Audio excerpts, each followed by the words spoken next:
నమస్కారం గురుగారు. శ్రీమాత్రేయ నమః. గురుగారు, ఒక సందేహం. మోక్షం అంటే ఏమిటి? ఒక మనిషి మోక్షం పొందాలి అని అంటే ఏం చేయాలి? మోక్షము విముక్తి అని రెండు ఉంటాయమ్మా. చాలా మందికి ఈ రెండుకి తేడా తెలియదు.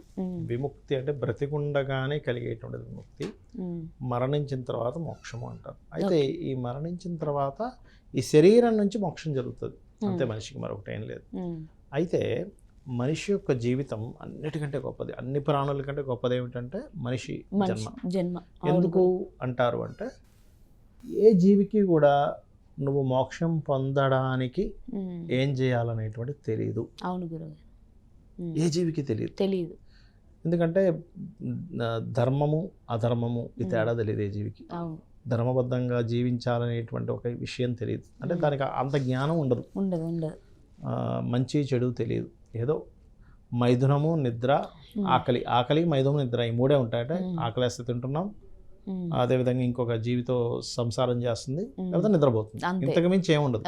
కానీ మనుష్య జన్మ దగ్గరికి వచ్చేసరికి భగవంతుడు ధర్మము అధర్మము మంచి చెడు బాధ్యతలు ఇవన్నీ ఉంటాయి. అయితే ఇక్కడ విముక్తి అనేటువంటిది బ్రతికుండగానే ఒక విషయం నుంచి బాధపడుతున్నటువంటి విషయం గురించి ఆయన విముక్తి పొందుతాడు.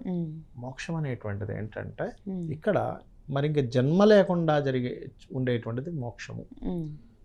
మనిషి మరణించిన తర్వాత వచ్చేది మోక్షం. అయితే చాలా మందికి నాకు ఇంకా మోక్షం కావాలి, నాకు ఇంక జన్మ ఉండకూడదు అని అడుగుతుంటారు. అవును గురుగారు. ఎప్పుడు ఉండదు? దీనికి భగవద్గీతలో ఎలాగైతే నీకు మరలా జన్మ ఉండదు, నీ పాపములన్నీ పోతాయని చెప్పి చెప్పడం జరిగింది. అంటే మీరు కనబడుతున్నటువంటి శరీరం అనేటువంటిది నువ్వు కాదు. ఇదంతా కనిపిస్తుంది శరీరం అంతా అనేది నువ్వు కాదు. ఇది కేవలం ఒక చొక్కా లాంటిది. ఇప్పుడు మనం ఉన్నామమ్మా, ఒక చొక్కా వేసుకున్నాం. ఈ చొక్కా పాతపడిపోగానే ఈ చొక్కా తీసి పడేసి ఇంకో చొక్కా వేసుకుంటాం. అంతే కదా, పాతగవుతున్నా చిరిగిపోతున్నా అలాగే వేసుకోం. అలాగే మనం ఆత్మస్వరూపులం, మనము ఆత్మమి. ఫస్ట్ మనం ఈ పైన ఉన్నటువంటి శరీరం చొక్కా లాంటిది. ఈ ఆత్మ ఏం చేస్తుందంటే, ఈ శరీరం కృషించగానే ఈ శరీరంతో ఈ భూమి మీదకి వచ్చి మనం ఏదైతే పని చేయాలని వచ్చామో పుట్టామో అది అయిపోగానే ఈ శరీరాన్ని వదిలేసి ఆత్మ వెళ్ళిపోతుంది. అయితే మరి బ్రతికినంత కాలం ఇది మరి తిరుగుతూనే ఉంటుంది. ఈ ఆత్మ ఇంకో దగ్గరికి వెళ్తుంది, ఇంకో శరీరాన్ని దాలుస్తుంది, మళ్ళీ ఇంకో శరీరాన్ని దాలుస్తుంది, అలా అవుతూనే ఉంటుంది. భగవద్గీతలో కూడా శ్రీకృష్ణ పరమాత్మ యుద్ధరంగంలోకి అర్జునుడు తీసుకెళ్ళమని చెప్తాడు.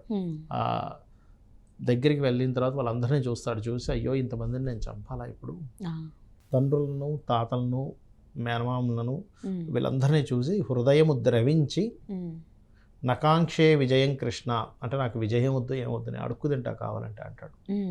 నేను అసలు ఇంతమందిని చంపాలా, రాజ్యం కోసం ఇంతమందిని చంపారు, నేను ఎత్తుడు కూడా నాకు అక్కర్లేదు, ఇంతమందిని చంపేస్తే దాని తర్వాత ఇప్పుడు వాళ్ళకంటూ ఫ్యామిలీస్ అవి ఉంటాయి కదా, వాళ్ళందరూ కూడా మళ్ళీ ఇంకోని వివాహం చేసుకోవాల్సి వస్తుంది. అప్పుడు అది సంక్రమం అవుతుంది, అది ఒక పాపం తగులుతుంది. ఇంతమందికి అది ఇదేవో చెప్తాడు, మనం నిజంగా వినేవాళ్ళు కూడా నిజమే కదా. కానీ శ్రీకృష్ణుడు అప్పుడు ఒక మాట చెప్తాడు, నువ్వు పుట్టింది క్షత్రియ ధర్మంలో. క్షత్రియ ధర్మంలో ఉండేవాడు నీ క్షాత్రం అంటే నీ యొక్క ధర్మం ఏదో అది చేయాలి. చిన్న ఎగ్జాంపుల్ చెప్తాను. ఇప్పుడు మన ఇండియా ఉంది కదమ్మా, ఇండియా బార్డర్ ఉంటుంది, అక్కడ సైనికులు ఉంటారు. ఆ సైనికుడు అమ్మో అవతల వాళ్ళని నేను చంపాలా, ఇది పాపమేమో అనుకుంటే పరిస్థితి ఏమవుతుంది, మన దేశం పరిస్థితి ఏమవుతుంది, మొత్తం శత్రు దేశాలన్నీ వచ్చి మన మీద దాడి చేస్తాయి. అంతే గురువు. అంటే క్షత్రియుడు చేయాల్సిన ధర్మం క్షత్రియుడు చేయాలి, బ్రాహ్మణుడు చేయాల్సిన ధర్మం బ్రాహ్మణుడు చేయాలి, వైశ్యుడు చేయాల్సిన ధర్మం వైశ్యుడు చేయాలి. అంటే ఎవరు ఏ ధర్మంలో ఉన్నాడో అది పాటించాలి. తప్పకుండా. ఇంకొక చిన్న ఎగ్జాంపుల్ చెప్తా చూడండి. చిన్నపిల్లవాడు నేను స్కూల్కి వెళ్ళాలని ఏడుస్తుంటాడు. అరే వాడు ఏడుస్తున్నాడు రా అని ఇంట్లో వదిలేస్తే వాడి జీవితం ఏమవుతుంది, ఈ చదువు సంధ్యాలని లేకుండా పోతుంది కదా. అట్లాగే మనము ఈ దేహంలో ఉండి నేను ఆత్మని ఆత్మస్వరూపాన్ని, ఈ శరీరం వేరు నేను వేరు అనేటువంటి భావనతో మీరు చేసే ప్రతి పనిని కూడా, అంటే మీరు ఒక జాబ్ చేస్తున్నారు, యాంకరింగ్ చేస్తున్నారు, నేను దానికి సమాధానం చెప్తున్నా, అతను కెమెరామ్యాన్గా చేస్తున్నాడు, ఇంకో వ్యక్తి ఏదో ఎస్సీఓ చేస్తాడు, ఇంకో వ్యక్తి గ్రాఫికల్ వర్క్ చేస్తాడు, ఇంకో వ్యక్తి ఏదో కూరగాయలు అమ్ముకుంటాడు, లేకపోతే ఇంకో వ్యక్తి ఏదో హోటల్ నడుపుతాడో, లేకపోతే ఇంకో రకరకాలు ఉంటాయి కదా. ఈ పనులన్నీ కూడా భగవంతుడి కోసమే చేస్తున్నట్టుగా చెయ్యి. ఈ పని చేయడం వల్ల ఈ రిజల్ట్ రావాలని నువ్వే మైండ్లో పెట్టుకోకు.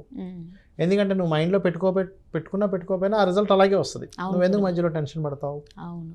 పడకుండా నువ్వు చక్కగా ఆ పనిని నువ్వు చేసి భగవంతుడికి అర్పిస్తూ దానికి రిజల్ట్ రావాలనో, రావట్లేదని బాధపడ్డమో, వచ్చిందని ఓ నా వల్లే వచ్చిందని చెప్పి పొంగిపోవడమో చెయ్యకు. చేయకుండా నా కోసమే నువ్వు వర్క్ చేసుకుంటూ వెళ్ళిపో. ఎందుకంటే ఈ విశ్వంలో ఉన్న ప్రతి అంతా నేనే. నువ్వు అనవసరంగా నీకేదో రావాలి, నువ్వేదో ఇదైపోతున్నావు అని అనవసరంగా కొన్నిసార్లు నువ్వు బాధపడుతున్నావు, కొన్నిసార్లు నువ్వేమో పొంగిపోతున్నావు. ఇలాంటివన్నీ చేయడం వల్ల నీ కోరికలు పెరిగి మరలా జన్మలు ఎత్తుతున్నావు. ఈ మరలా జన్మలు ఎత్తడం వల్ల నీ యొక్క జీవితం ఎక్కడ ఎండ్ అవ్వట్లేదు.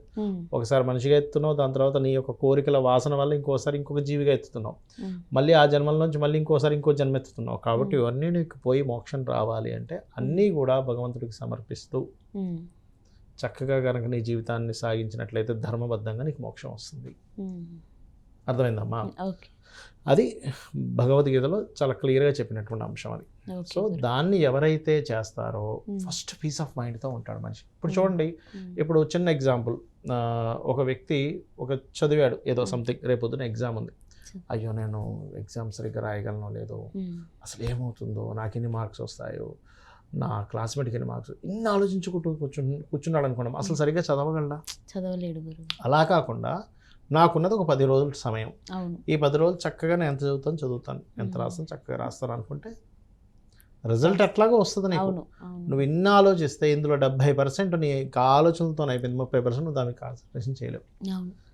అందులో ఇంకొంచెం ఏం చెప్పాడు, ఇంకొంచెం స్టెప్ తీసుకొని ఏం చెప్పాడు శ్రీకృష్ణ పరమాత్మ, ఇది నీ కోసం చేస్తున్నాను అని అనుకోకు. ఎప్పుడు కూడా నా కోసం చేస్తున్నానంటేనే మనకు బాధ వస్తుంది.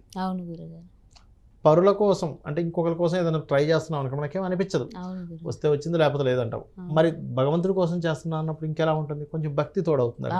మరి భగవంతుడి కోసం చేస్తున్నాను కాబట్టి ఇంకొంచెం శ్రద్ధగా చేస్తాం, రిజల్ట్ ఆయనకే వదిలేస్తాం. అందుకే చూడ మనం ఏదైనా పూజ చేసినప్పుడు కూడా మనం ఆఖరిలో అక్షింతలు వదులుతాం, ఇది నీకోసమే స్వామి అనేటువంటిది. అవునా కాదు? అవును గురు.